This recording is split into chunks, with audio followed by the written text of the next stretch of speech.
So here we have it, my latest rubbish automotive purchase.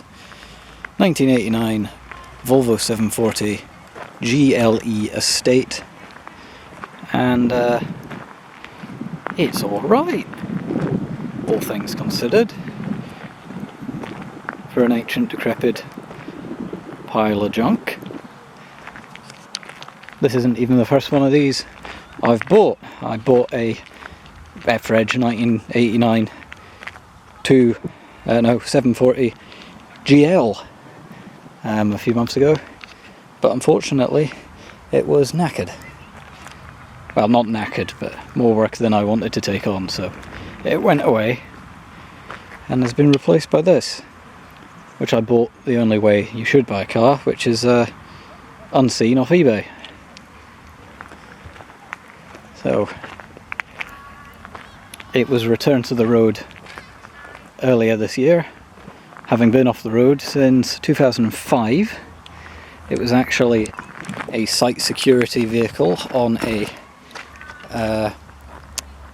brewery, I should say, in the Midlands, and it had presumably been there for years and years, and when it got old they gave up on it and sacked it off, or retired it, if you will.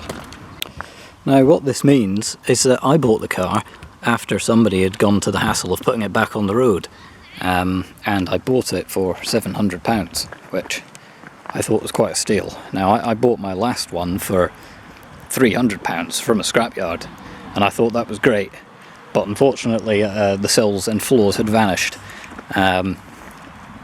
and at the same time I discovered that the Acclaim was absolutely rotten through. So it had to be one car or the other, and the Volvo was sold on for pittance. I think I sold it for 130 quid with 2 days MOT left. And then I saw this and I thought, yeah, I'm going to have that. So I bought it, went down to Chesterfield, got a lift down to Chesterfield, had a quick look over the car. I mean, I'd already bought it by this point on eBay, and drove it back. And when I collected it, the fella said, "Do you have breakdown recovery?" And I said, "Yeah." He says, "Because it's only done 50 miles since 2005. And I was driving it from Chesterfield to Glasgow." And I said, "That'll be fine." And it was. Did an excellent job of keeping up with the German repmobiles in the fast lane, actually. Very impressive. So the last one of these I bought was also a white estate, but that was a 2 litre 4-speed automatic, and it was, to be quite frank, chronic. It was incredibly slow. Part of this was just, it was in a poor state of tune, but also partly because of the specifications of these cars. So that had a B200E and an AW70 gearbox, automatic gearbox. Now they develop peak horsepower, about 120 horse at 5700 RPM, which is quite high. The Autobox doesn't really like going that high, and it develops 116 pound per foot torque at 4,800, which is quite high. You have to rev it quite hard to get any power out of it. That's actually further up the rev range than the Acclaim. The Acclaim develops peak power and torque at 3,500.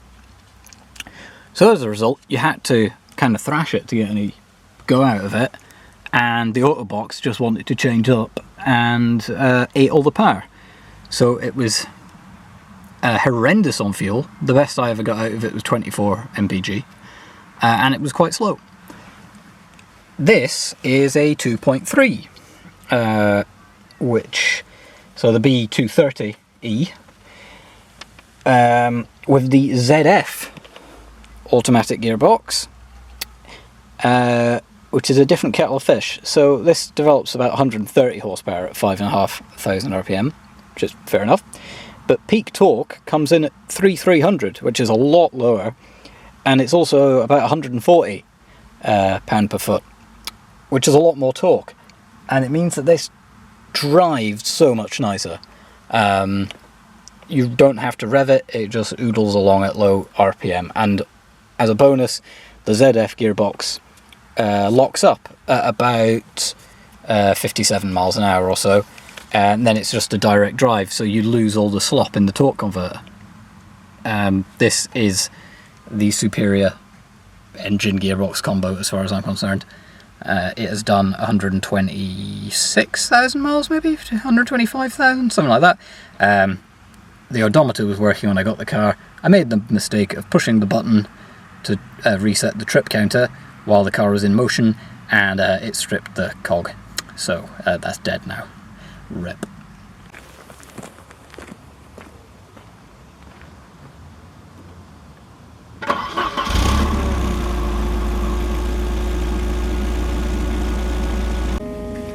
Right, so let's take the old junker for a spin. The first thing you might notice is there is a distinct hum from underneath the car. That is the fuel pump. This car has two fuel pumps, one back at the tank and one underneath the floor. And the one underneath the floor screams like a banshee. It does appear to work, but it's quite loud. Don't know why, but it works, so I'm not massively keen to mess about with it.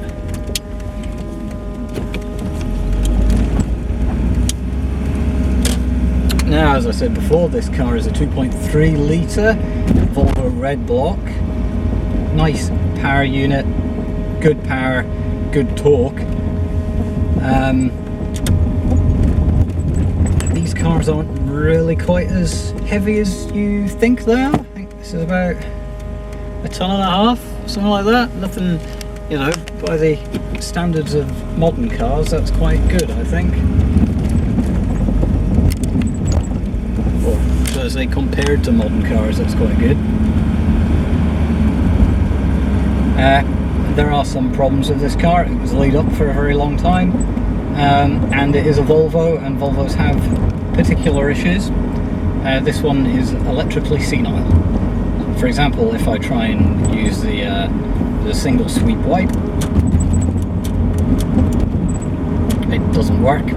The intermittent wipe also doesn't work. If you turn on the headlights and high beam, sometimes the wipers run. If you turn the headlights on, the rear wiper always runs, so I've taken the motor out for the rear wiper. When you indicate left with the headlights on, the whole front left cluster of lights flash in unison. There are a few little niggles to work out, some bad herbs hiding somewhere. In terms of engine and gearbox, it drives absolutely fantastically. Engine has no uncomfortable sounds, drives really nicely, doesn't use any oil. Gearbox, really smooth, no weird sounds. Ideal, really. There is a bit of a rattle from the back end. Not sure if that's the exhaust or the back axle falling off. I should probably jack the car up at some point and actually have a look at it. And being a GLE, it's pretty much top spec, you know, for the day. I've got electric windows front and back. I've got a metal sunroof, which does tilt open but isn't quite as keen on sliding. I've got a working fuel gauge, which is a rarity in one of these. I've had all the gauges work apart from the odometer, which is quite shocking, really.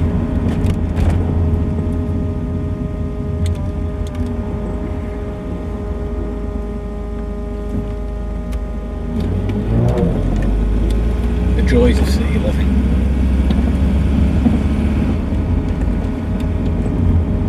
And I quite like the fact that it is an automatic, because it's ideal for driving around town, and because I'm lazy and changing gears is hard work. It's not, but you know what I mean. It is not a fast car by any means.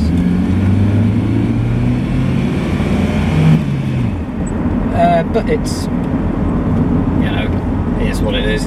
It's more designed for torque and lugging itself long distances with low effort than being a speed machine. And it's a lot quieter and less revvy than the Acclaim, which is really what I was looking for at motorway speeds. 70 miles an hour, the Acclaim is spinning 3,500 RPM, and it gets quite loud and quite irritating.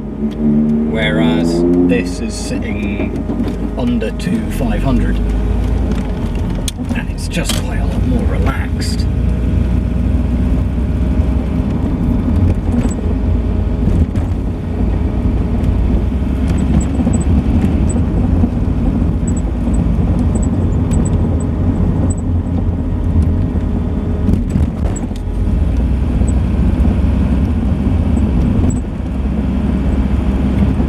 Obviously, these would have been quite expensive cars when they came out. The Volvo 740 was launched in '83, and the Estate came along in '86, which is crazy to think about, really, because the ubiquitous Volvo Estate, although the 200 series that preceded the 700 series was in production from the 1970s all the way through to the 1990s, and actually outlived the 700 series it was designed to replace. So.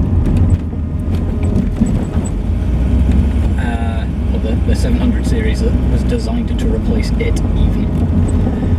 So as a result, I suppose they always had the 200 series estate car for more utilitarian uses, and the 700 was just sort of the fancy car. It came in two flavours. You could get the 740, which had a 4-cylinder engine, or you could get the 760, which had a 6-cylinder engine. And that was Renault helped design the 6-cylinder. It was a V6, and certainly the early versions did not have a fantastic reputation for reliability. Well, I say that, I've heard that they can actually be quite good engines if maintained fastidiously, and I think people kind of treat them like Volvo's cast iron red block engines, and they just expected them to go on forever with no maintenance, and that was not the case. These engines are kind of bulletproof. This one, having done presumably a genuine-ish 125,000 miles, is basically not even run in. My last one had only done 180. They'll quite happily do 250,000 miles before anything untoward really starts happening and they start needing remedial work.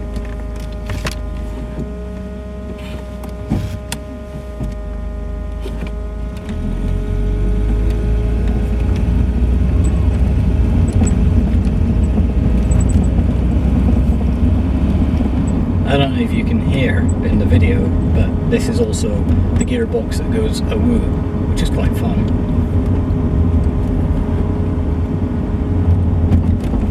It's like you're driving a bus. And also it's a Volvo Estate, so it's like you're driving a bus.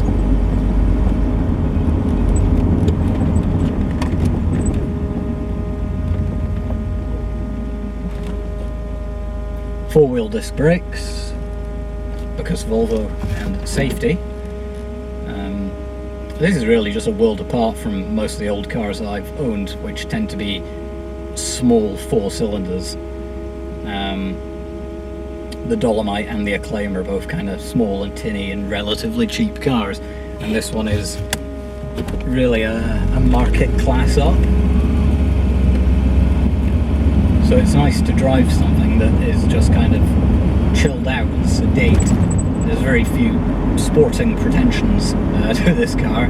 It's softly sprung, it rides really well, it just plods along. It doesn't seem to matter how much stuff you put in it. You can fill the boot with junk. At the moment I've got all my toolboxes and stuff in it, and it just doesn't care. It doesn't make a difference to the performance, what there is.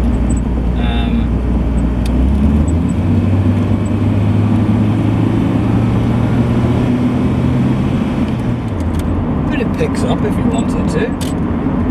It's not a bad old barge.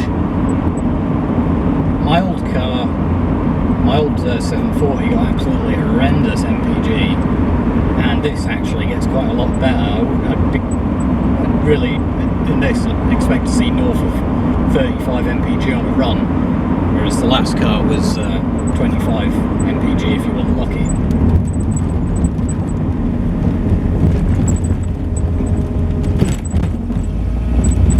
quite weird that I don't like white cars. I ended up with 2 white 740 Estates, but the thing about that is that this car actually used to be metallic grey, and it was resprayed white for its use as a site ambulance type deal for this brewery, and the paint job on it is diabolical, which is one of the reasons why it was so cheap.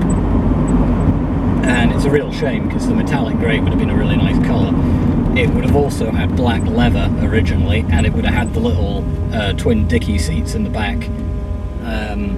But all that has been lost, unfortunately, with the modifications to the car over time. Apparently when the previous owner bought the car, it didn't have rear seats, it just had a stretcher in the back.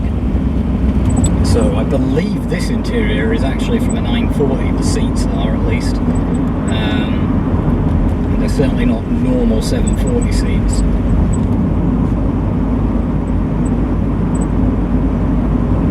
But yeah, I think as far as car purchases go, this is probably one of the best ones that I've made, especially for the price, because 740s these days are starting to get quite expensive, especially for the estates. And this one, while it is scruffy, is kind of all there. It does need some welding repairs to the front chassis rails and floor before the next MOT, because I foolishly went and poked it. My last car had a 2-tone interior. The dashboard was black over blue, which I thought was very fetching and very 80s.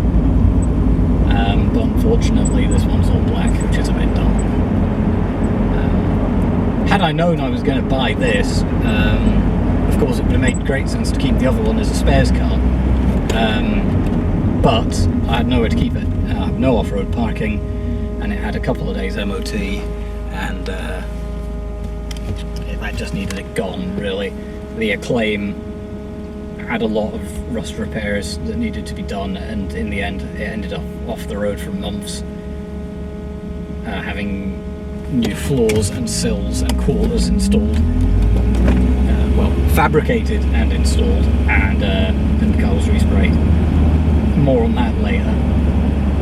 So, you know, it was just the wrong time. Two big projects, 2 big bodywork projects.